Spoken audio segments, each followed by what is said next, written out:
Então, rei de Roma, cara. Como é que é carregar esse título de rei de Roma? Olha, a vaidade adora, mas a inteligência não. A inteligência não. Olha, é uma coisa que é evidente que te deixa satisfeito, mas não pode ficar deitado em cima, até porque não é real, né? Mas é uma maneira que o torcedor do Roma inventou de dizer, olha, esse cara aí e tal. Mas tem muito a ver com o período, acho que eu passei lá e, enfim, que a gente ajudou a fazer, construir na Roma e tal. Mas é um exagero, evidentemente, do romano, que é um povo maravilhoso, exagerado. O italiano muito criativo, muito criativo. E, enfim, eu tive uma receptividade lá fantástica e tenho o maior carinho e paixão por eles. Tu foi pra lá em que ano, cara? 80. 80. Agosto de 80. Entendi. E aí, porra, então tu já é o rei de Roma há muito tempo. Não, sabe que é engraçado?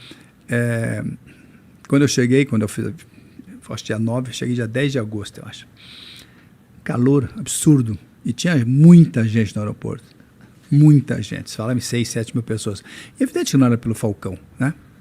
Porque nós não tínhamos hoje, naquela época, a facilidade que você tem hoje. Você acessa o futebol do mundo inteiro. Na época não tinha. Né? Então, era muito mais por uma esperança. Que se chamava Falcão, podia se chamar qualquer outro nome, mas no caso... Então, chegava uma esperança para ajudar a melhorar o Roma, que não ganhava o campeonato há acho, 41 anos e tal. Mas eu imaginava no voo que ia ter lá um diretor, 4, 5 repórteres, tal, né? E me surpreendi com a chegada. Quando abriu a porta do avião, tinha uns 15 ali. E aí eu comecei a entender já imediatamente que a Itália tinha muito a ver com a gente em termos de futebol, de paixão. Tinham 3 jornais esportivos no país, 3. Corriere, a Gazeta e o Tuttosport. E eu comecei a entender que eu estava indo para um país que não era nada daquilo que eu tinha pensado em termos de futebol. Era muito forte o futebol, muito. Tu achou que chegar lá ia ser mais brando? A gente tinha essa ideia de Europa, um pouquinho mais fria. Não, Itália não. E no momento na época, era o que é hoje a Premier League, né? Todo mundo queria jogar na Itália. E eu fui em 80, agosto de 80, e na época só ia um estrangeiro. Tinha as limitações. Só um. E estava fechado há 12 anos já. Abriu naquele ano. Diferentemente de hoje, que se chega num time, tem muito mais estrangeiro que gente do local. Então a adaptação era muito mais difícil. Muito mais difícil. Mas, enfim, eu quando saí daqui, eu fui fazer um jogo, nós fomos fazer um jogo de volta na Recopa, na época, que o Roma tinha ganho a Copa Itália, contra o Calzaiziano, lá. Nós tínhamos ganho 3-0 em casa. Eu fiz um gol, inclusive, fomos para lá. Assim, a agressividade do jogo foi um negócio impressionante. De violento, assim, você diz? No dia do trabalho, nós fomos reconhecer o campo, tinha uns 150 jornalistas, torcedores, e pressionando.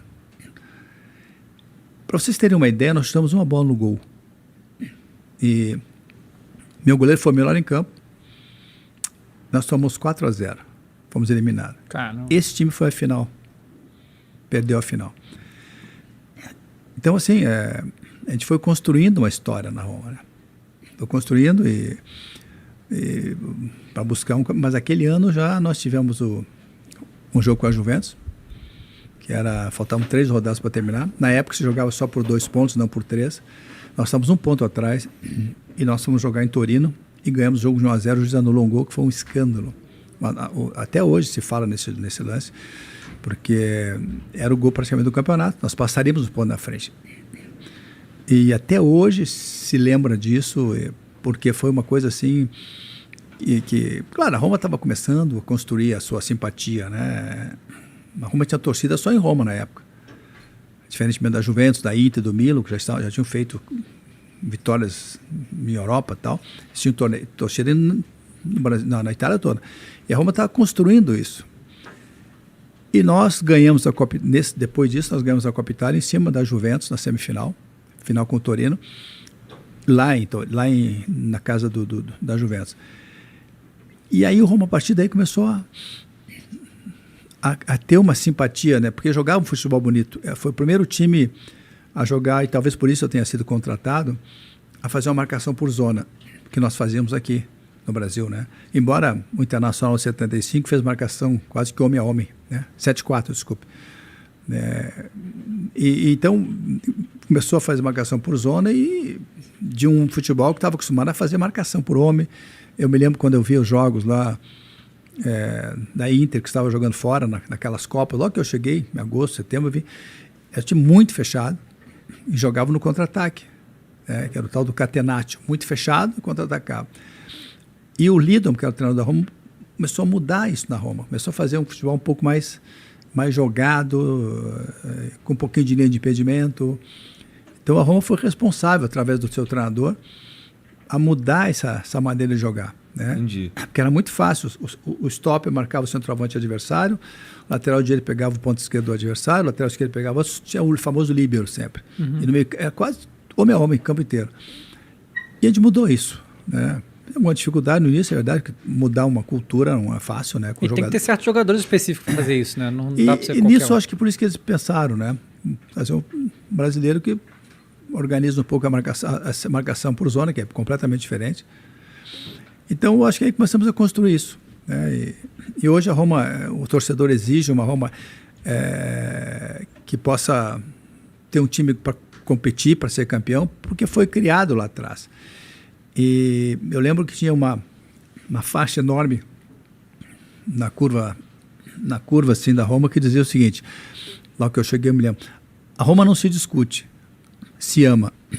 E eu comecei a brincar, depois na Roma tem que se discutir, porque nós temos que cobrar mais. Depois que eu parei de jogar, né, quando eu ia para lá, a Roma, o torcedor tem que cobrar um time sempre melhor, porque senão fica muito... Não, a Roma tem que estar nos primeiros lugares, disputar título e tal. E a torcida ficou um pouquinho mais exigente, que eu acho que tem que ser, né? Você constrói uma coisa e aí o torcedor tem que ser exigente por aquilo que você construiu. E esse grupo de 80, 81, 82, 83, 80, 81, 81, 82, 82, 83, depois um pouco de 84, 85, criou isso, criou esse respeito da Itália pelo time da Roma.